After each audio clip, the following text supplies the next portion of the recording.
Boa noite, pessoal. Tudo bem com vocês? Sejam bem-vindos à Semana da Ventilação Mecânica Segura, né? De onde eu pensei, como eu pensei nesse projeto, qual o meu intuito com esse projeto. Então, o nome Segura, né, Semana da Ventilação Mecânica Segura, vem principalmente porque um dos grandes desafios que eu encontro, ou na minha prática clínica, conversando com os meus colegas, ou quando eu dou curso e os meus alunos me relatam, é dessa insegurança do profissional em: será que o que eu estou fazendo é o correto? E também das pessoas que às vezes acham que estão fazendo tudo correto, mas na verdade estão às vezes utilizando parâmetros que a gente já não recomenda mais, tá? A ventilação mecânica, ela se atualiza muito.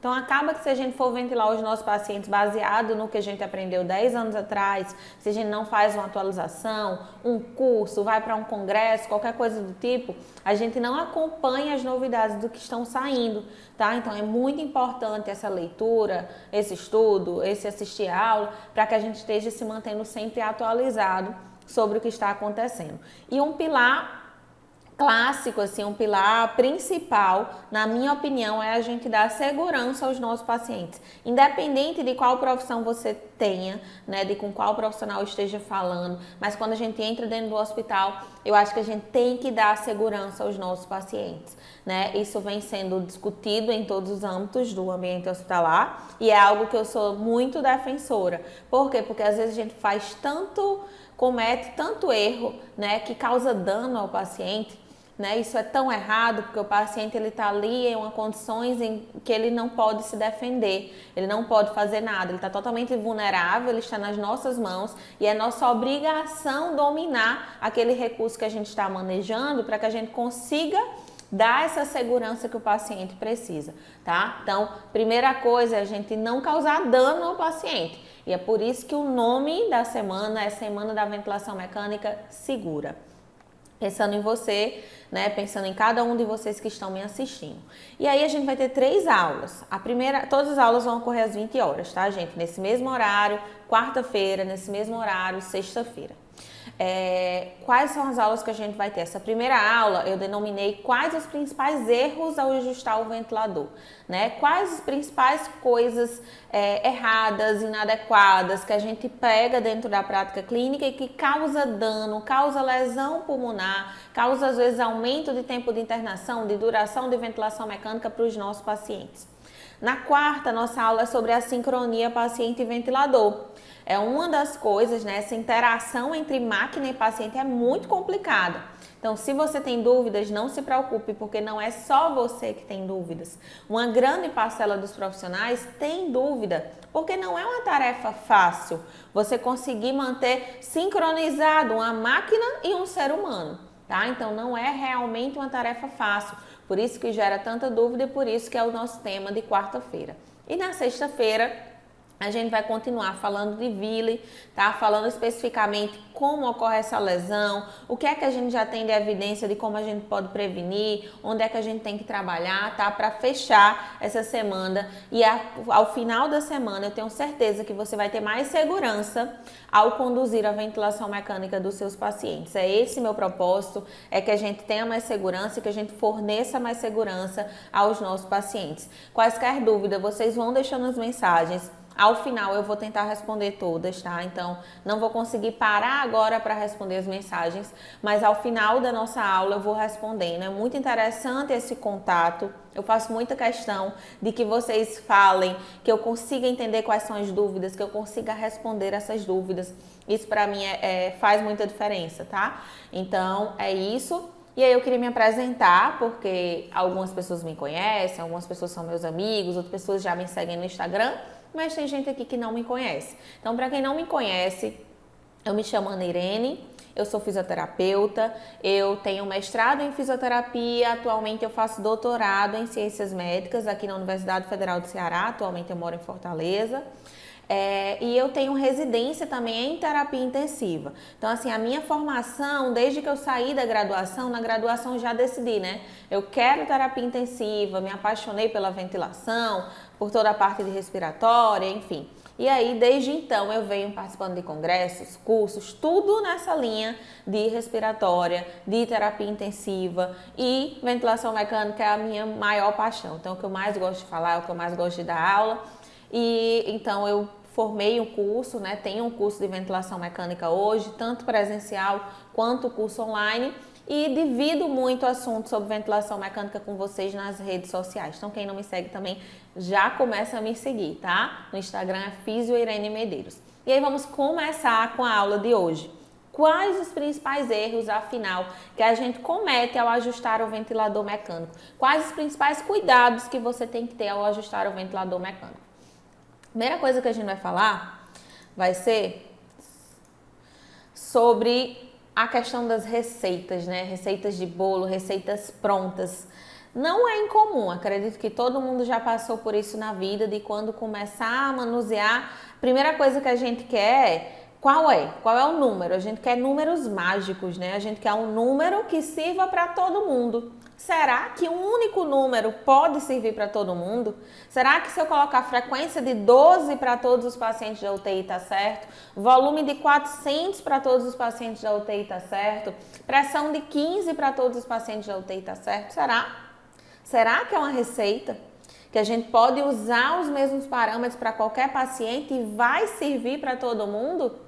Ou será que somos seres individuais com características genéticas, com características clínicas diferentes e que precisamos de parâmetros individualizados, né? Então, assim, primeira coisa que você vai tirar da sua vida hoje é a história da receita de bolo, da receita pronta. Isso não existe. Isso acaba hoje para vocês, tá? Então, assim, pode existir uma média de valores? Claro que pode.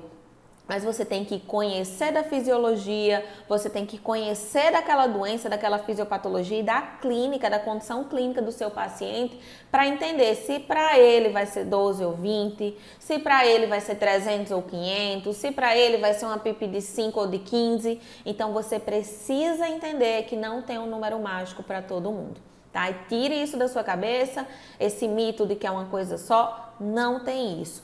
Trate os seus pacientes de forma individualizada, que não tem uma coisa só para todo mundo. E aí, por que não tem uma coisa só para todo mundo? Vamos só pensar aqui um pouquinho. Imagina que a gente pode ter pacientes asmáticos, DPOC, neurológico, obeso, neuromuscular, com SARA, com cardiopatia. Então, será que um pulmão de SARA eu consigo ventilar da mesma forma que eu ventilo um paciente com DPOC? Se a gente lembrar da fisiologia, a gente já vai lembrar que DPOC é uma doença obstrutiva, a SARA é uma doença restritiva. Agora me diz, como é que eu pego uma doença que é caracteristicamente aumento de complacência, que é a DPOC, com aumento de resistência, e pego uma doença como o SARA, onde eu vou ter uma complacência super reduzida. Como é que eu ventilo igual? Como é que eu coloco os mesmos parâmetros? Ou eu pego um paciente neurológico que precisa de uma monitorização mais adequada do volume por conta das questões de pressão intracraniana, e eu quero ventilar igual o paciente que tem asma. Será que dá certo? Será que o obeso, ele consegue ser ventilado que nem um paciente com peso normal? Não, tá? Então, cada paciente é um paciente. A gente precisa considerar a altura do paciente, né? Se o paciente é obeso ou não, qual a patologia, se era um paciente com pulmão saudável, se ele já tinha um pulmão doente, se ele tem alguma doença neurológica ou não. Então, a gente precisa levar em consideração que as patologias são complexas, e por isso o manuseio do ventilador se torna complexo, porque a gente precisa respeitar todas essas características clínicas das doenças ao manusear, ao ajustar os parâmetros do ventilador mecânico. E aí, eu trouxe aqui essa imagem, tá? Só para vocês verem o quanto a gente pode causar dano com o ventilador mecânico. Ah, Nirene, eu nunca vi na minha UTI ninguém dizendo, o paciente morreu por mau ajuste da ventilação mecânica. Você nunca vai ver isso, tá? Ninguém falando. Pelo menos não hoje. Quem sabe um dia, né, assim as pessoas valorizem mais esses ajustes. Mas hoje não. Mas o quanto a gente mata com ajustes inadequados, quando a gente não liga para como estão os alarmes, quando a gente não liga, quando o ventilador está alarmando, quando o paciente está com aumento do trabalho respiratório, está assincrônico e a gente deixa para lá, fecha os nossos olhos, né? Então, assim, o que é que pode acontecer? O que é que aquela máquina, o ventilador, pode fazer com o pulmão do paciente? Então, essa figura, ela mostra justamente a VILI, lesão pulmonar induzida pelo ventilador. Na sexta, a gente vai detalhar mais esse tema, mas baseado em todos os erros que a gente vai citar hoje, meio que os erros já causam VILI, né? Os erros já causam lesão pulmonar. E aí, eu quero que vocês entendam que aqui era um pulmão saudável. E aí, depois de uma ventilação, não sei se dá para vocês lerem, mas aqui, ó, uma pressão pico de 45 centímetros de água. É um valor alto, né? A gente não usa isso na nossa prática clínica. Depois de 5 minutos, o que é que acontece? E depois de 20 minutos, o que é que acontece? Percebam 5 minutos e percebam 20 minutos. Eu não estou falando de 3 dias, gente. Eu não estou falando de uma semana ventilando inadequadamente. Eu estou falando de 20 minutos. É muito rápido que a gente causa uma lesão pulmonar, tá? Só que isso é silencioso. Eu costumo dizer que é totalmente diferente, né? Os enfermeiros, principalmente, que estão aí me assistindo, a gente sabe. A nora acabou. Se não tiver nora para repor, o paciente já vai ficar mais hipotenso e ele vai acabar tendo uma parada muito rápido, né? Então, assim, é tudo muito aos nossos olhos. A gente percebe, já tem um culpado, já tem advertência, já tem toda a punição daquela pessoa. Mas o ventilador não, o ventilador é terra sem dono, todo mundo vai lá, mexe um pouquinho, às vezes a gente saiu, quando a gente volta, tem uma atrocidade no ventilador, já peguei pressão pico dessa maneira, infelizmente, e o que é que está acontecendo com o pulmão do paciente? Você está estragando o pulmão do paciente, mas alguém está vendo? Alguém vai reclamar? Alguém vai abrir uma ocorrência? Vai ter um culpado? Não vai. Então, esses erros relacionados à ventilação mecânica, eles são silenciosos, né? A gente não vai saber que estão acontecendo. Depois a gente vê o raio-x pior, depois a gente vê um pulmão de Sara e a gente não sabe de onde veio. Mas muitas vezes foram ajustes inadequados ocorrendo ao longo do tempo, tá? Então, cuidado com isso. Cuidado, porque o ventilador é uma máquina que salva a vida dos pacientes. Mas que também causa lesão ao pulmão dos pacientes se não for adequadamente ajustado. E aí, essa questão, como eu disse, né? A gente vem numa linha de mudança do que a gente deve fazer. Por isso que eu sempre digo, a gente que trabalha em UTI não pode parar nunca. A gente tem que estar se atualizando, lendo o artigo, ou então indo para algum curso, enfim, mas se atualizem, tá? Não fiquem parados no mesmo lugar, porque a gente vai descobrindo na saúde, de forma geral, não só na UTI, coisas que a gente fazia e que talvez não seja correto. E se a gente não está acompanhando esse processo, a gente fica lá atrás e fazendo erros que a gente já sabe comprovadamente que são erros, coisas que a gente já sabe que são lesivas, tá? Então, só para vocês terem noção, em 1973, a gente descobriu, né, que pressões altas lesionavam, causavam barotrauma. E daí, a gente começou a usar pressões mais baixas. Depois, em 88, a gente descobriu que volumes altos lesionavam e aí a gente começou a utilizar volumes mais baixos. Aí a gente descobriu que eu não podia deixar o paciente sem PIP, a telectrauma também lesionava e o biotrauma. Abertura e fechamento cíclico de alvéolos não pode, né? Ou o mínimo possível, tá? Então isso também lesiona. E hoje o conceito do momento é o conceito de ergotrauma, trauma relacionado à energia durante a respiração, tá? Que a gente vai falar um pouquinho de mechanical power, que é um conceito bem atual, a gente vai falar dessa parte na sexta-feira, tá? Se você quer saber essa parte dos conceitos mais modernos, na sexta-feira a gente vai falar bastante sobre isso, tá? Então a gente vem numa linha em que a cada ano, a cada 10 anos, enfim, a gente descobre que determinada conduta não deve ser realizada, então a gente vai deixando para trás. Então a ciência ela tá aí para isso, para nos mostrar que às vezes o que a gente está realizando não é o ideal e tá tudo bem.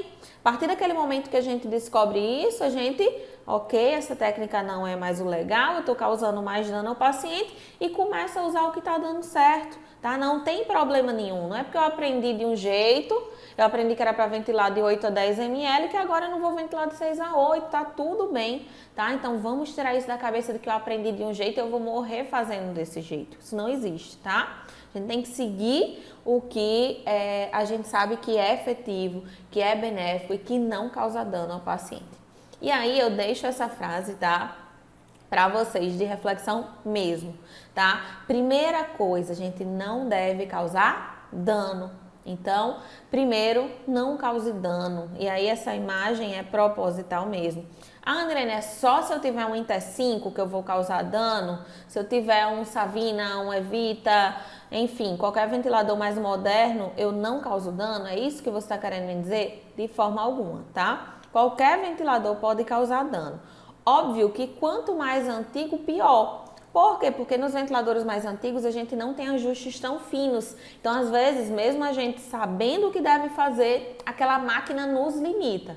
Mas qualquer que seja o ventilador, se for mal ajustado, se os parâmetros não forem individualizados para aquele paciente, vai causar dano, tá? Então, atenção com isso. Ventilem de forma que vocês não causem dano aos pacientes de vocês.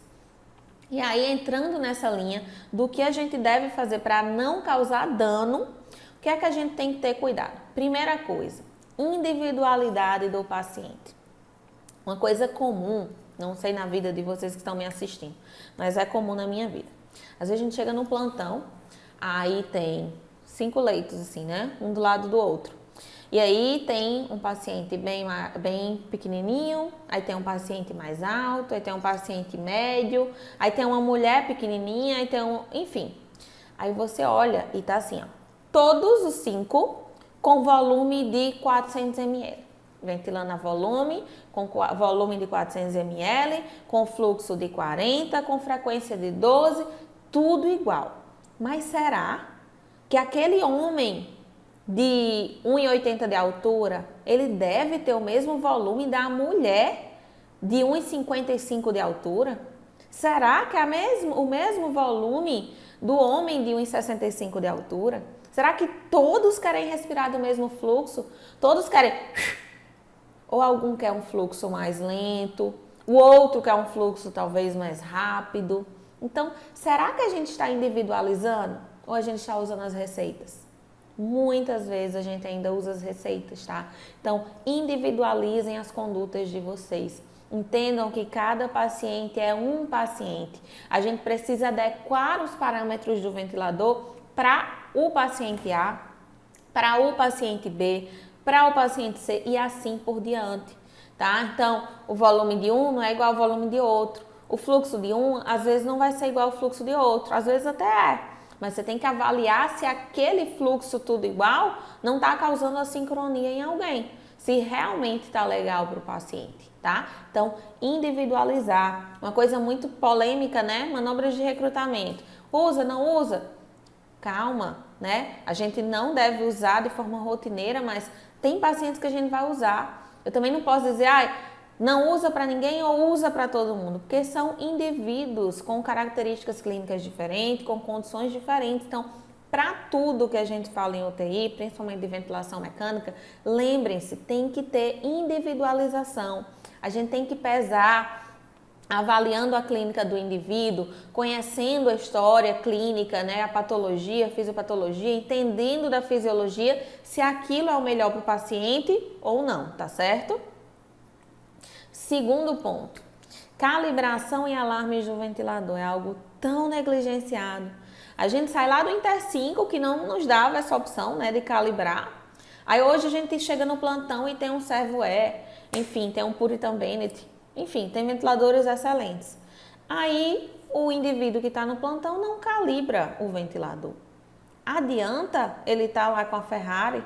Ele está lá com um ventilador bom, que o hospital muitas vezes investiu um dinheiro alto para que tivesse um ventilador bom. Se você não quer se dar o trabalho de calibrar a máquina, então não vai adiantar, tá? E aí eu gosto sempre de botar a foto do avião. Por quê? Você teria coragem de entrar em um voo onde não tivesse nenhuma segurança, onde não tivesse sido realizado nenhum teste, nenhuma calibração, nenhuma avaliação se aquele avião realmente estava ok? antes de decolar? Eu tenho certeza que você não entraria, assim como eu não entraria, porque estaríamos arriscando as nossas vidas. E porque quando é o nosso paciente no leito, a gente não está tendo essa responsabilidade com os nossos pacientes, tá? Então lembrem-se, os pacientes estão em condições de vulnerabilidade, eles estão nas nossas mãos e muitas vezes o que a gente está fazendo não é o correto. Ai, mas porque o plantão é corrido. Eu entendo, o plantão todo mundo é corrido, a gente tem uma demanda excessiva de trabalho, mas a gente tem que calibrar a máquina antes de instalar. Óbvio que se a sua máquina não tem calibração, enfim, a gente ainda tem, né, máquinas antigas na nossa rotina e aí a gente fica de mãos atadas porque a gente não tem o que fazer. Mas se você tem uma máquina que demora lá os 10 minutos para calibrar, espere os 10 minutos e calibre a máquina, mas não comece a ventilar sem realizar a calibração. E os alarmes, altamente negligenciados, tá? Então, todo mundo na vida já pegou, né?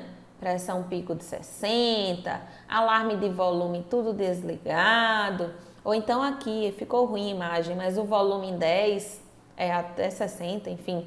Então, ou você não escuta o ventilador alarmando, ou você desliga tudo. Que é para quê? Para você não ser incomodado. Mas o alarme do ventilador é o paciente gritando, né? Só que o paciente não vai poder lhe chamar. Então, o alarme é aquilo que você ajustou para saber. Se ele fizer um volume excessivo, eu vou ser avisado, ele está tendo risco de volutrauma. Se ele fizer um volume muito baixo, ele vai hipoventilar, vai cair saturação, uma série de repercussões em seguida. Se ele fizer pressão alta, ele vai fazer barotrauma. Então, a gente tem que deixar esses alarmes ajustados e com som, né? Não adianta também baixar muito o som para ninguém escutar o ventilador alarmando. Então, vamos ter responsabilidade com o ajuste desses alarmes, com a calibração desses ventiladores, tá? Pela vida dos nossos pacientes, isso é responsabilidade nossa, de profissional que está lá no beira-leito cuidando do paciente. Volumes excessivos. O que é que eu falo quando eu falo de volumes excessivos? Lembra aquele exemplo que eu falei da individualização? Que a gente chega e está todo mundo com 500 ml ou com 400, qualquer valor, tá? Então, a gente tem que entender que cada indivíduo ele vai ter o seu volume. A gente vai detalhar um pouquinho ali na frente, mas é quando a gente fala do volume por peso predito, tá? O volume ideal do paciente pelo peso predito. O nosso volume é baseado na nossa altura. Então, indivíduos mais altos vão ter um volume pulmonar maior, indivíduos mais baixos vão ter um volume pulmonar menor. E daí, adianta eu colocar 500 ml na senhorinha de 1,50 e 500 ml no de 1,80? Será que o da senhorinha está certo? Será que se eu realizar o cálculo, o da senhorinha de 1,50 m de altura realmente é 500? Ou eu estou querendo empurrar 1,5 litro de água dentro de uma garrafinha de 500 ml? Vamos ter consciência com a questão dos volumes, calcular quanto é o volume ideal para o paciente, porque isso aqui, ó, causa aquilo lá da primeira foto, causa lesão pulmonar, que muitas vezes é silenciosa e quando a gente vai ver, o paciente já está com uma lesão mais grave, quando a gente vai conseguir identificar. FO2 altas. A gente quer ver tudo 100%, né? No monitor, todo mundo saturando 100%. E isso não é o correto, a gente já sabe disso hoje em dia, né? Como eu disse, há 10 anos atrás a gente não sabia. Então a gente deixava mesmo, naquela época a gente fazia algo porque a gente não sabia que aquilo era lesivo. É totalmente diferente da nossa situação hoje. Hoje a gente sabe que oxigênio demais faz mal. Então, se eu continuo utilizando oxigênio demais, eu estou causando lesão. Eu não estou assegurando a segurança do paciente. Tempos inspiratórios, às vezes a gente acha é um para todo mundo. Só que um para o meu paciente A pode ser um tempo inspiratório muito longo. Às vezes ele já está fazendo uma ciclagem tardia. E para o meu paciente B, às vezes é um tempo inspiratório muito curto. Tá? Então, às vezes ele está fazendo ciclagem precoce ou até está fazendo um duplo disparo, enfim. Então, existe uma média, Nirene? Existe. A gente, geralmente, os pacientes ficam ali entre 0,8 a 1,2, mas às vezes a gente usa mais de 1,2 e às vezes a gente usa menos que 0,8, tá? Então, a gente não pode achar que é um número mágico para todo mundo. A gente tem que conseguir interpretar as curvas e ajustar isso de maneira individualizada. E sensibilidade, tá? Então, a sensibilidade, ela tá alta ou ela está baixa demais? O que é a acessibilidade? Sensibilidade ou trigger, que alguns ventiladores a nomenclatura vai ser o trigger, vai ser o quê? Vai ser como ocorre o disparo dependendo do paciente. O disparo ele pode ocorrer a tempo, quando é de acordo com a frequência respiratória que você ajustou, ou pelo ajuste da sensibilidade. Você pode ajustar uma sensibilidade a fluxo ou você pode ajustar uma sensibilidade à pressão. Sempre que for pressão, o valor é negativo. Quando for a fluxo, o valor é positivo. Só que existem os números mágicos, né? Existe um número mágico aí de 2, que para muita gente serve, mas às vezes o paciente está com 2, o paciente faz o que a gente chama de disparo ineficaz. Na próxima aula de quarta-feira eu vou conseguir trabalhar melhor esses conceitos com vocês. E aí não, tá com 2, tá bom para o paciente. Mas, às vezes, o paciente não tem massa muscular, não tem nem força, ficou muito tempo acamado, tá? Então, vamos pesar que existem pacientes e pacientes que a força muscular respiratória ela sofre uma degradação, né? A disfunção diafragmática induzida pelo ventilador e que às vezes você tem que usar uma sensibilidade diferente, né? Então, não é só a receita de bolo, mais uma vez. Então, a gente tem que ajustar de acordo com o paciente, de forma que nem cause autodisparo e nem cause disparo ineficaz, tá certo? E por último, né, dos erros, é aquela preocupação em ventilar apenas a gasometria. Então, às vezes, a pessoa pega lá um paciente e aí veio o PCO2 alto. E aí você aumenta a frequência respiratória lá para cima. Ótimo. Pensando no volume minuto, a gente entende que você ou aumenta o volume corrente ou você aumenta a frequência respiratória. Não estou dizendo que isso está errado, porque isso, na verdade, está correto. Só que quando você só coloca para cima, faz aquele cálculozinho, né, aquela fórmula, e você coloca lá para cima sem pensar se está causando autopipe, se aquele tempo expiratório ficou ideal, se aquela relação INZ ficou ideal, você muitas vezes acaba causando dano. E aí você aumenta mais o trabalho respiratório, e aí você não lava o CO2, que era a sua intenção. Então, cuidado, o paciente não é só a gasometria, o paciente é o paciente. Por isso que às vezes, quando a gente coloca uma gasometria, tipo no Instagram, coloca um caso clínico de uma gasometria, diz, essa gasometria, se a gente não vê o paciente, não tem como a gente tirar a conclusão só pela gasometria. Óbvio que é um exame fundamental, que a gente colhe informações muito importantes, mas a gente precisa da clínica, a gente precisa ver o doente, ver as curvas do ventilador e associar essas informações, tá? Não é um exame sozinho, é o exame associado à condição do paciente. E aí, vou fazer uma revisão rápida de onde a gente chegou para a gente estar aqui, onde a gente está no momento. Então, qual o objetivo da ventilação mecânica? Melhorar a troca gasosa. Então, geralmente o paciente que é indicado para ventilação é aquele paciente que não está conseguindo manter suas trocas gasosas, o pH está alterado, o paciente está com a oxigenação alterada, não consegue manter uma ventilação adequada, não consegue manter uma troca gasosa adequada, enfim.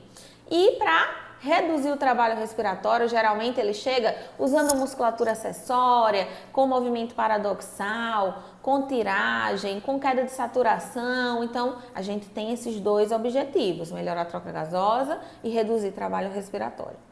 No começo de tudo, a gente já ventilou com pressão negativa. Hoje a gente ventila com pressão positiva. Nirene, eu não entendi. A fórmula, né, para que a gente tenha abertura alveolar é a fórmula da pressão transpulmonar. Ela me diz que a pressão da via aérea menos a pressão pleural é igual à pressão transpulmonar, tá? E o que é que isso quer me dizer? Que ou eu aumento diretamente a pressão da via aérea, a pressão alveolar, ou eu reduzo a pressão pleural. Como é que a gente faz, nós saudáveis, quando a gente contrai a musculatura? A gente reduz essa pressão pleural, né? Então, a respiração fisiológica, ela é por pressão negativa, digamos assim, porque a gente reduz a pressão pleural. A ventilação, os ventiladores mecânicos que a gente usa através de uma intubação, do tubo orotraqueal ou da traqueostomia, através de uma cânula de traqueostomia, a gente ventila hoje através de pressão positiva. Então, eu estou aumentando a pressão diretamente na via aérea do paciente. que, só ilustrativamente, esses eram os primeiros ventiladores, tá? Então, os famosos Iron Lungs, os pulmões de aço, foram evoluindo, teve o Bird, que foi o primeiro com pressão positiva, chegaram os ventiladores de segunda geração, enfim, até ter o que a gente tem nas nossas UTIs hoje, né? Seja um ventilador muito bom ou seja um ventilador nem tão bom. Mas ventiladores todos com pressão positiva é o que a gente usa na nossa realidade hoje. E aí, de onde vem todos esses parâmetros que a gente tem que ajustar? Né? Andrene, é muito difícil, é muita informação, é volume, é fluxo, tempo índice, é pressão, enfim. Né? E de onde vem? Tudo isso vem de uma fórmula que a gente chama de equação do movimento. O que é essa equação do movimento? Ela me diz que a pressão, ela depende de uma pressão resistiva. Pressão resistiva vai depender da resistência das vias aéreas e do fluxo, de uma pressão elástica que vai depender do volume e da complacência, de uma PIP e de uma pressão muscular. Se eu tiver com meu paciente sedado, curarizado, sem esforço muscular, eu só vou ter esses componentes aqui na fórmula. Por que é que eu trouxe a equação do movimento, apesar de que eu não vou aprofundar nela aqui com vocês?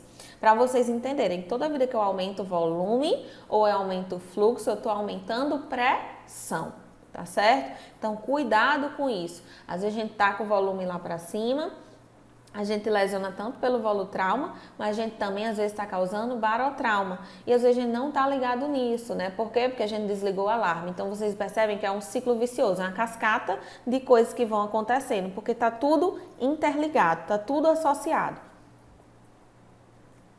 E aí eu vou chegar agora nos modos ventilatórios. Os modos básicos de ventilação mecânica são a ventilação controlada a volume, isso quer dizer que a variável de controle é o volume, eu tenho um volume na minha mão, então se eu quero dar 400 ml, eu consigo dar os 400 ml. Mas para isso, a minha pressão na via aérea pode estar sendo de 15, de 20, de 30, de 60, tá? Para dar esses 400 ml.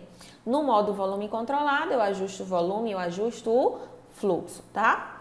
No modo pressão controlada, o PCV, a minha variável de controle é a pressão. O que é que isso quer me dizer? Que agora eu não tenho mais o volume na mão, mas eu tenho a pressão. Então, eu vou colocar uma pressão de 15, uma pressão de 20, tudo bem. A partir dessa pressão é que eu vou ter um maior ou um menor volume, tá? Então, eu vou ajustar uma pressão para que eu consiga ter um volume. O volume, ele não está mais na minha mão. O volume agora, ele vai depender dessa pressão que estou fornecendo. E aí, no modo pressão controlada, eu vou ajustar a pressão e vou ajustar tempo índice, tá certo? Partindo dessas duas diferenças, nos dois modos, como são modos que a gente chama de modos assistido, controlados, eu vou ajustar uma frequência respiratória mandatória, eu vou ajustar uma sensibilidade, porque o meu paciente ele poderá entrar em ciclos assistidos outras vezes. Eu vou ajustar PIP, FO2, tá? Então, tem outros ajustes que a gente faz. Modo SMV, ventilação mandatória intermitente sincronizada. A gente não usa dentro do âmbito do paciente adulto, tá? A gente não usa. Ainda é utilizado na ANEL, mas também com algumas ressalvas, tá? Então, é um cenário aí que vem mudando, já vem tendo outros estudos, mas no adulto a gente já tem certeza que a gente não deve utilizar de forma alguma. Então, se você trabalha na adulto, não use mesmo. Na ANEL eu nem tenho tanta propriedade para estar falando, mas o que eu sei é que já estão saindo os estudos, já talvez mudando esse cenário. E ventilação com pressão de suporte, o que é que a gente tem? Agora a gente tem um modo que é espontâneo. Que é isso, Anirene? Agora eu não ajusto mais a frequência respiratória. Agora eu não tenho mais uma variável de controle, que eu obrigatoriamente vou dar aquela pressão, que eu vou dar aquele volume e que ele vai atingir por aquele tempo, em tantos ciclos. Não é mais um controle na minha mão, tá? Então agora eu tenho uma modalidade de pressão de suporte, são ciclos espontâneos, a frequência respiratória é só o que o paciente quiser. Ele não recebe frequências respiratórias adicionais, a não ser se ele fizer a apneia, e o ventilador vai dar um backup, ele volta para o modo anterior. mas eu vou dar uma pressão de suporte para ajudar. Então, no momento que ele respirar, né, que ele fizer o esforço de parar aquele ciclo, ele vai receber uma pressão de suporte para ajudar. Aqui eu vou ajustar a pressão de suporte, vou ajustar a PIP, vou ajustar a FO2 e tem duas variáveis que é a sensibilidade expiratória ou percentual de ciclagem e o rise time, que a gente vai usar bastante, que é onde a gente vai conseguir fazer um ajuste mais fino da ventilação mecânica. Existe alguma grande diferença entre esses modos, falando de VCV e PCV? Não, tá? O que importa é que você, enquanto profissional, se sinta seguro em manusear aquele modo. E aí vai muito da prática clínica de cada um, tá? Então, eu posso preferir ventilar a pressão, tudo bem. Você pode preferir ventilar volume, também está tudo bem. A questão é que você monitorize para que não tenha sincronia, você monitorize o trabalho respiratório do indivíduo, você monitorize as curvas. Se tiver tudo ok, tá tudo bem, tá? Então, são modos que a gente usa inicialmente, VCV e PCV, enquanto o paciente foi entubado, ainda está sedado, ainda não está entrando. À medida que ele vai entrando na ventilação mecânica, entrando quer dizer que ele está disparando, que ele está ativando lá a sensibilidade, tá? A gente vai mudando para a modalidade espontânea, que seria, no caso, pressão de suporte. E lembrando, SMV a gente cortou, a gente não usa mais, não recomenda mais. Falando do volume corrente, quanto deve ser esse volume corrente, né? Será que eu devo ajustar um volume corrente de 500 para todo mundo? Isso está certo? Não está certo, tá? Então, as diretrizes brasileiras de ventilação mecânica, elas recomendam um ajuste inicial do ventilador de 6 ml por quilo em várias das patologias e em algumas patologias entre 6 a 8 ml por quilo. Qual o grande cuidado que vocês têm que ter? Não é pelo peso real. Então, se o paciente pesa 100 quilos ou se o paciente pesa 50 quilos, mas eles dois têm 1,60 de altura, o volume dos dois é igual, não vai mudar por conta do peso, tá? O volume pensando em ml por quilo. Nirene, como é que é por quilo e não vai variar? Porque é baseado na altura. A gente vai pegar a altura do paciente e vai fazer essa formulazinha aqui, que tem disponível nas diretrizes, que todos vocês que estão no grupo de WhatsApp já receberam, tá? Então, é o que a gente chama de peso predito, não peso real, tá, gente? Não é para pegar o peso do paciente e multiplicar, é o peso predito. Pegou a altura do paciente, jogou na fórmula e aí você vai saber qual é o peso predito do paciente. Você vai ajustar de 6 a 8 ml por quilo de peso predito. Como é que a gente calcula a altura se o paciente estiver acamado? Tá? Então, a forma mais recomendada é essa aqui, essa altura, tá? Do joelho ao pé. Então, a gente mede isso aqui, joga nessa fórmula. Existem aplicativos de celular. Olha, no iPhone, por exemplo, tem aplicativo para a gente medir o paciente e tem um aplicativo que aí é pago, né? Ou o Xlang ou o Medical X, que a gente coloca a altura que a gente encontrou para a gente saber qual é o volume.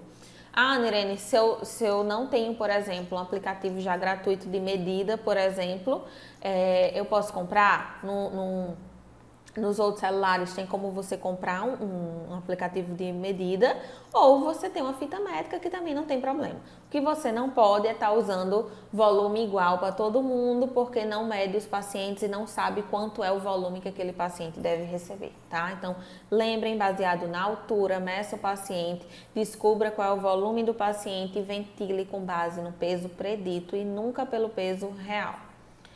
E aí, a gente hoje usa volumes bem menores do que a gente já usou, tá? Então, antigamente a gente usava 10 ml por quilo, 12 ml por quilo. E quando foi que começou? Quando foi que a gente começou a entender que não era tão legal utilizar volumes correntes altos, né? Então, esse estudo aqui publicado em 2000, em pacientes com SARA, né, a estratégia ARDSNET, até hoje utilizada, ela mostrou que os pacientes que utilizavam volumes correntes menores, eles tinham maior sobrevivência, tá? E eles tinham mais alta da UTI. Enquanto os pacientes que utilizavam volumes tradicionais, que eram os volumes mais altos, eles tinham maior mortalidade e tinham menor sobrevivência e menos alta. E aí, o que é que acontece? Desde então, pacientes com SARA, a gente usa volume de no máximo 6 ml por quilo, tá? Predito. No máximo 6 ml por quilo de peso predito.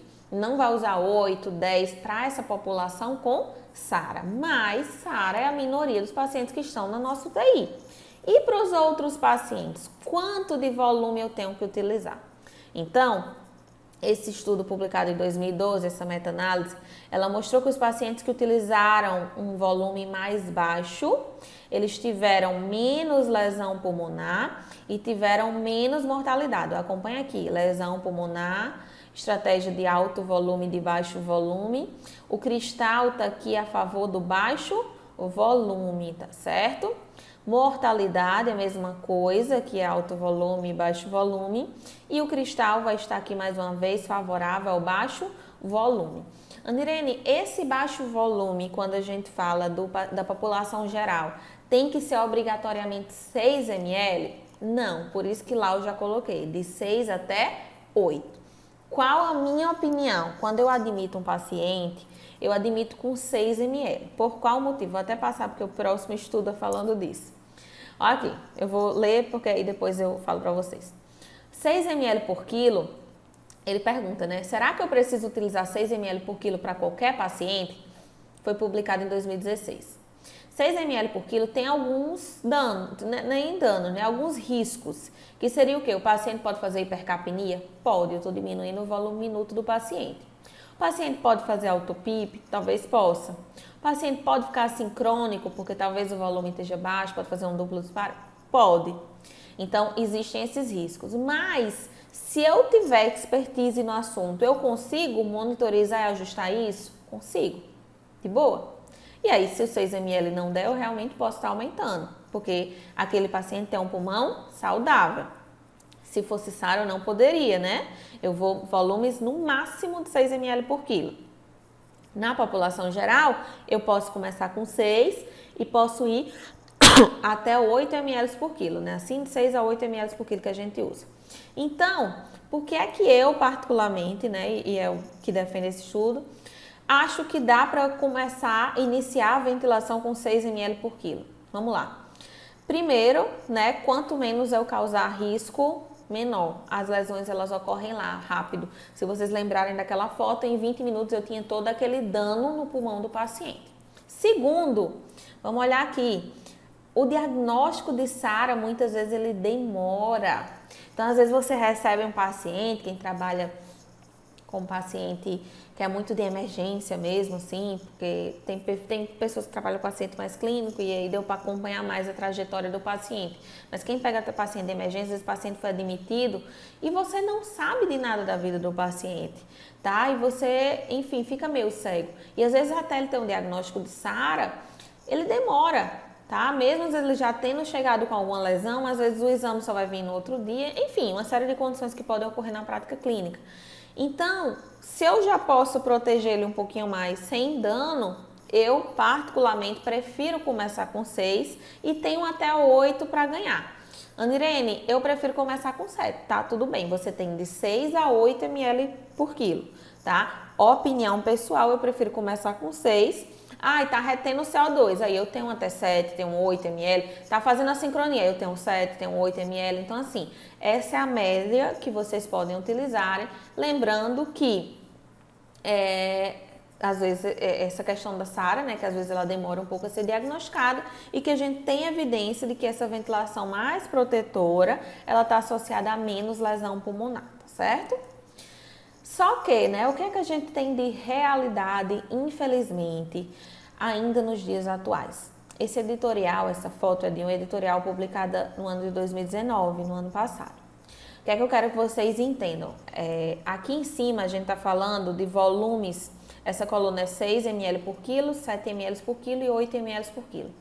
Todos da primeira coluna foram ventilados os homens com 500 ml e as mulheres com 400 ml. Aqui embaixo a coluna quer dizer a mesma coisa. E aí aqui eu vou ter os homens com 450 ml e as mulheres com 350 ml. O que é que quer dizer o verde e o que é que quer dizer o vermelho? O verde quer dizer que estava adequado para a quantidade de ml por quilo que aquele paciente deveria receber. E o vermelho quer dizer que estava inadequado. Então, aquilo que eu falei lá da receita de bolo, de usar a mesma coisa para todo mundo, não serve, não serve. Tem que medir o paciente, tem que calcular a altura e tem que calcular o volume baseado no peso predito. Então, olha só quando a gente usava 400 ml e 500 ml. Percebam que com 6 ml por quilo estava inadequado para todos, homens e mulheres. Com 7 ml, só tinha um homem aqui que se salvava, né, uma altura que se salvava. E quando a gente veio para 8 ml, ainda tinha uma mulher que estava inadequada. Quando a gente desce para 350 e 450 ml, melhora, porque a gente está falando de volumes mais baixos. Mas ainda assim, principalmente se a gente falar numa estratégia de 6 ml por quilo, ainda está muito inadequado. E aí, o que é que vocês percebem? Que quem sofre mais na história são os homens ou são as mulheres? Infelizmente, somos nós mulheres, tá? Por que será que nós sofremos mais? Porque simplesmente nós somos menores, temos uma estatura menor, nós somos mais baixas. Então, se você usa números mágicos para todo mundo, as mulheres que são menores e que às vezes têm um volume de 300 ml, 315 ml, elas vão constantemente ficar com volumes excessivos esses que são lesivos e que estão associados a aumento de lesão pulmonar. O que é que esse estudo mostrou, né, esse editorial? Que as mulheres elas tiveram maior driving pressure, a gente vai falar sobre a driving pressure na sexta, maior volume corrente, maior tempo de UTI, maior mortalidade. Estamos matando mais as mulheres simplesmente porque nós não verificamos essa altura e não ajustamos adequadamente esse volume. Na minha opinião, é algo que não pode existir isso, né? Então, a gente tem que ter cuidado, a gente tem que ter essa responsabilidade e fazer o correto, tá? Então, seja usando a fita métrica ou seja usando o aplicativo do celular, mas mensurem e ajustem de acordo com as características individuais do paciente. E aí a conclusão que ele fez para chocar mesmo. As mulheres, por si só, né, ser mulher por si só é um fator de risco para receber ventilação mecânica. Vamos salvar as mulheres nas nossas UTIs? Tá? Então, assim, estamos matando as mulheres porque estamos ventilando com volumes altos. Estamos ventilando com volumes altos porque elas têm menor altura e a gente não está monitorizando adequadamente. O que é que a gente vai fazer para salvar as mulheres? É uma atitude muito simples e que a gente vai começar a fazer a partir do próximo plantão que vocês forem. Quem não tem o hábito de medir essa altura, já começa a medir, porque é primordial, tá? E aí, né, a gente sai do volume e vai entrar na hiperóxia. Excesso de oxigênio. Anirene, ok. Eu já vi o pessoal dizendo que agora a gente não precisa mais ver saturação de 99%, de 100%, que se tiver 94%, 95% tá maravilhoso. Mas por quê? Qual o mal que pode trazer oxigênio? Se era tão comum na nossa vida a gente usar oxigênio para os pacientes. Então, eu trouxe esse estudo, é um estudo em ratos, tá? Mas porque ele mostra justamente a lesão, tá? Então, aqui com 3 horas e com 6 horas, são pacientes adultos, ratos adultos, e aqui são ratos idosos, tá? Então, percebam o tanto de lesão, o tanto de edema que a gente tem após 6 horas, comparado com 3 horas que já tinha um pouco de lesão. Então, esse excesso de oxigênio, ele aumenta a lesão pulmonar e ele aumenta a liberação de mediadores inflamatórios. Não é algo que a gente pode ignorar, ver essa saturação de 100%, enquanto o paciente está recebendo um FO2 adicional e eu simplesmente ignorar. Uma situação é você está com FO2 de 21%, você não recebe nenhum oxigênio adicional e você satura 100%, ok. Mas se eu estou fornecendo oxigênio adicional, eu não quero uma saturação alta para o meu paciente, exceto em algumas condições pontuais que a gente vai falar lá na frente. E aí, essa meta-análise, ela levou em consideração como é a mortalidade relacionada à hiperóxia. Vamos observar aqui. Então, aqui são várias meta-análises, tá? Não deu para mim trazer todas, mas se vocês quiserem ler na íntegra o artigo, em relação à ventilação, pacientes ventilados mecanicamente, pacientes pós-parada cardíaca. O que é que acontece? Existe um aumento da mortalidade, principalmente nesses pacientes pós-parada cardíaca, tá? Então, a gente não deve estar causando hiperóxia aos nossos pacientes, porque é lesivo e pode, inclusive, aumentar a mortalidade. Para todas as populações, de forma geral, a gente não vai ter tanta evidência. Por quê? Porque são estudos mais recentes. Mas como a gente pôde observar, para esse perfil de pacientes, a gente já tem evidência de que tem sim um aumento da mortalidade. E aí, qual a recomendação hoje? O que é que a gente deve titular de oxigênio adicional? Se o meu paciente tiver com saturações abaixo de 93%, eu começo a instituir oxigenoterapia. Se ele atingir 96%, eu não quero mais oxigênio. Então, a minha meta é manter a saturação do paciente entre 93% e 96%. Eu não vou querer que fique aqui em 100%. Então, à medida que eu vejo que está 98%, eu já vou reduzindo o oxigênio para que a minha meta seja sempre essa aqui, 93% a 96%. Andrene, quais são as situações em que eu posso abrir uma exceção? Eu posso abrir exceção para mais ou para menos. No caso de um paciente com DPOC, acho que a maioria de vocês já viram na prática clínica e sabem que para esse paciente com DPOC, a gente vai utilizar valores de saturação de oxigênio de meta de 88 a 92. Paciente neuromuscular, a mesma coisa. Paciente obeso, a mesma coisa. Já se eu tiver um paciente com pneumotórax, a minha meta vai ser uma saturação de 100%, tá? Que entra naquelas exceções que eu falei.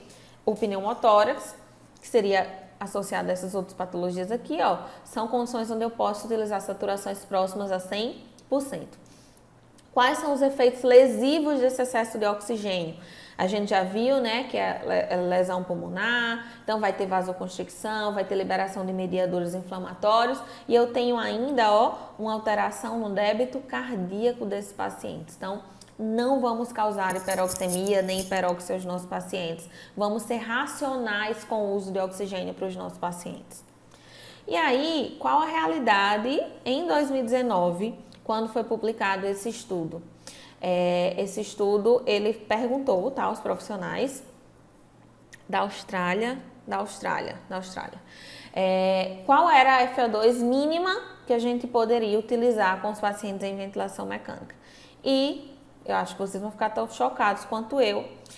30% foi a opinião mais respondida por 79% dos indivíduos que participaram da pesquisa. Gente, não existe isso. Pode ficar com 21% tranquilamente. O fato dele precisar da ventilação mecânica não quer dizer que ele precisa do oxigênio.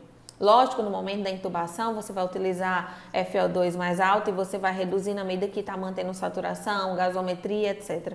Mas se já chegou num patamar onde dá para reduzir, dá para ficar em 21%, ótimo, deixa os 21%. Isso é um mito de que precisa de 30%, de 25%. Ai, 21% não, porque ele está em ventilação mecânica. Isso não existe, tá? Não existe. Utilizem a menor FO2 possível para manter uma saturação entre 93% e 96%. Valores de sensibilidade, a gente vai falar bem mais especificamente na aula de quarta, tá? Mas o que eu queria mostrar para vocês é só que eu posso ter uma sensibilidade que tá difícil para o meu paciente. Então, meu paciente faz um esforço e não consegue disparar a máquina. E eu posso ter uma sensibilidade que está tão fácil que qualquer coisa dispara a máquina, como vazamento, como água no circuito, até às vezes oscilações cardíacas. Então, cuidado com esses valores de sensibilidade. Não é o único valor que existe. Você pode mexer e deve mexer nesse valor de sensibilidade de uma forma que a máquina fique o mais sensível sem causar o alto disparo. E tempo inspiratório. Nirene, eu não consigo raciocinar qual a relação entre tempo inspiratório, frequência respiratória, fluxo. Eu não consigo entender como é isso. Então, vamos lá. O tempo inspiratório é o tempo em que a válvula lá inspiratória vai permanecer aberta para que o ar vá para o paciente. Esse tempo pode ser de 0,7, 0,8, 0,9, 1,1, 1,2, enfim. O que é que você precisa entender quando você ajusta esse tempo? Você quer um tempo que não cause assincronia, ou seja, ciclagem prematura, ciclagem tardia, e você quer um tempo inspiratório que ocasione uma relação INZES, uma relação entre tempo inspiratório e tempo expiratório, de forma que você também permita uma exalação adequada, uma adequada relação INZES. O que é que eu estou falando? Vamos lá, vou aqui para vocês entenderem. Quando você ajusta uma frequência respiratória de 10 e o paciente está só recebendo ciclos controlados, ele só vai receber 10 ciclos. Significa que a cada 6 segundos, eu tenho 60 segundos na janela de tempo, a cada 6 segundos ele recebeu um ciclo, mais um ciclo, mais um ciclo, tá? Se o meu ventilador, ele ajusta, por exemplo, a relação INS e não tempo INS, tem alguns ventiladores, o Serva é um deles, você não vai lá e mexe tempo INS, você mexe na relação INS, tá? A não ser que você tenha reorganizado o software, que também é uma opção sua. Você deixou uma relação de 1 para 2, aí você acha que está tudo ok com essa relação de 1 para 2. Só que, como a frequência respiratória está baixa, está só de 10, você vai ter um tempo INS de 2 e um tempo EIS de 4 para que você tenha essa relação de 1 para 2. Então, cuidado com isso.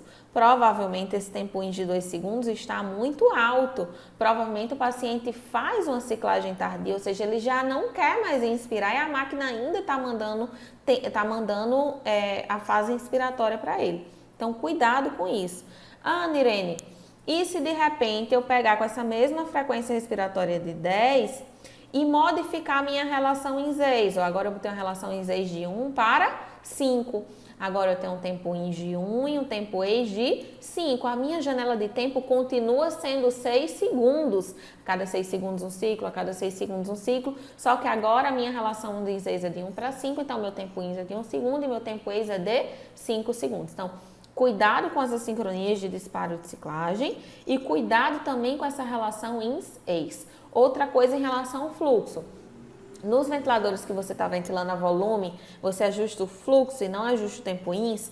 Lembre-se que se o fluxo é muito rápido, o tempo INS é mais curto. Se o fluxo é mais lento, o tempo INS é mais longo, tá? Por que isso? Às vezes a gente pega um fluxo muito alto, tá gerando tempo INS muito curto, o paciente está assincrônico e você não sabe o que é. Então, cuidado com esse ajuste de tempo inspiratório. E aí, aqui são exemplos de assincronia, vou deixar para falar mais na quarta-feira. E a questão da autopip, que é uma das coisas que pode acontecer, meio que uma junção das duas coisas. Ou quando você faz esse ajuste da relação INS da frequência inadequada, e quando você tem aquele racional de só a gasometria, e você mexe lá só na frequência, sem pensar em como estão as curvas do ventilador. Então, toda vida que você vai lavar o CO2, cuidado para que você não cause autopip. O que é autopip? A PIP intrínseca é quando você faz com que o paciente ele não consiga exalar todo o ar que ele tem. Percebam que o normal é que essa curva fosse essa tracejada de baixo, ou seja, que ele inspirasse e na hora da expiração ele conseguisse zerar a curva de fluxo. Quando ele não consegue zerar a curva de fluxo, ele tem o que a gente chama de autopip, que é um autopip maior ainda, tá? Anirene, como assim? Eu não entendi. Entenda que se ele estava lá com aquela frequência respiratória de 10, com uma relação INS de 1 para 2, ele estava com um tempo INS de 2 e um tempo EIS de 4. E você foi lá e aumentou a frequência respiratória dele para 20, mas você não mexeu nesse tempo INS ou nessa relação INS, e você vai continuar, você vai ter 60 dividido por 20 vai dar 3. Então, você teria aí um tempo expiratório muito curto se você não tivesse mexido nessa relação INS. Então, o que é que aconteceu? Ele ia inspirar e ele não ia ter tempo suficiente para exalar. E aí, o seu objetivo de lavar CO2 vai por água abaixo. Por quê? Porque como ele não está conseguindo exalar por tempo suficiente, mesmo você aumentando a frequência respiratória, ele não vai conseguir lavar o CO2. Então, cuidado com esses ajustes. Para mensurar essa autopip, você pode simplesmente olhar na curva, né, que seria a autopip dinâmica, e aí você consegue identificar que existe autopip. Ou você pode fazer o que a gente chama de pausa expiratória. Lembrando que a pausa expiratória é uma condição de zero fluxo, assim como a pausa inspiratória. No momento que você faz a pausa expiratória, existe um aumento aqui da curva de pressão, caso você tenha autopip, tá? Então, você vai observar aqui o quanto o paciente tem de autopip quando você faz a pausa. Eu trouxe um exemplo, deixa eu só colocar para rodar para vocês. Observem aqui que tem autopip antes de começar para rodar. Percebam que tem uma frequência respiratória de 25, ele está com tempo INS de 1 e uma relação INS de 1 para 1.4. É o que eu falei. Se você mexe só na frequência e você não presta atenção enquanto está ficando essa relação em Z's, é muito comum que você cause essa autopip. E aí você acaba não conseguindo lavar o CO2, que era o seu maior objetivo. Aqui, após o ajuste, vocês vão perceber que eu ajustei o tempo índice para 0,9, com a frequência respiratória de 21 e uma relação em Z's de 1 para 2. O que é que nós temos? Agora ele consegue zerar a curva de fluxo, ou seja, ele deixa de ter autopip. Então, cuidado com esses ajustes de frequência respiratória. É o correto, quando o paciente tem aumento do CO2, você aumenta o volume ou aumenta a frequência, mas ao aumentar, lembre-se que existe uma relação direta entre frequência, tempo índice e relação em Z's. E estamos acabando. Quais as repercussões dessa autopip? A autopip ela pode causar piora hemodinâmica, aumento do trabalho respiratório, pode causar assincronia e também barotrauma, tá? Então, não vamos deixar os nossos pacientes com autopip, vamos ter atenção durante esses ajustes. Vamos lá, finalizando a aula de hoje, né? O meu objetivo na aula de hoje era alertar vocês sobre coisas simples dentro da nossa prática clínica, mas que muitas vezes a gente faz errado. Faz errado porque a gente aprendeu errado e às vezes não foi fazer algum curso de atualização, algum congresso, enfim, que tenha nos mostrado que aquilo não se recomenda mais. Ou às vezes faz errado por conta da preguiça, enfim, às vezes é. Então, vamos ter cuidado. Vamos lembrar que volumes altos lesionam, que pressões altas lesionam, que excesso de oxigênio lesiona. Vamos lembrar que a autopip aumenta o trabalho respiratório. Vamos lembrar que a alteração de sensibilidade, tempo índice causam a sincronia aumenta o tempo de ventilação, quiçá aumenta a mortalidade, tá? Então é tudo muito associado. A gente precisa ter um conhecimento muito claro do que é a fisiologia, do que é a fisiopatologia e do que é a ventilação mecânica em si. Mas a gente consegue sim ventilar os nossos pacientes de forma segura, tendo mais cuidado, tendo mais atenção, tá? Entendendo melhor o que é que a gente está fazendo. E espero todos vocês na quarta-feira, tá? Às 20 horas estarei aqui com vocês, no mesmo horário, 20 horas, vocês vão receber o link no grupo de WhatsApp. Na quarta-feira a gente vai falar sobre assincronia e na sexta-feira a gente vai falar sobre Vili, tá ok? Muito obrigado pela atenção, espero vocês na quarta-feira e agora eu vou ler as dúvidas para ver o que vocês falaram e vou respondendo, tá? Muito obrigado pela atenção de vocês.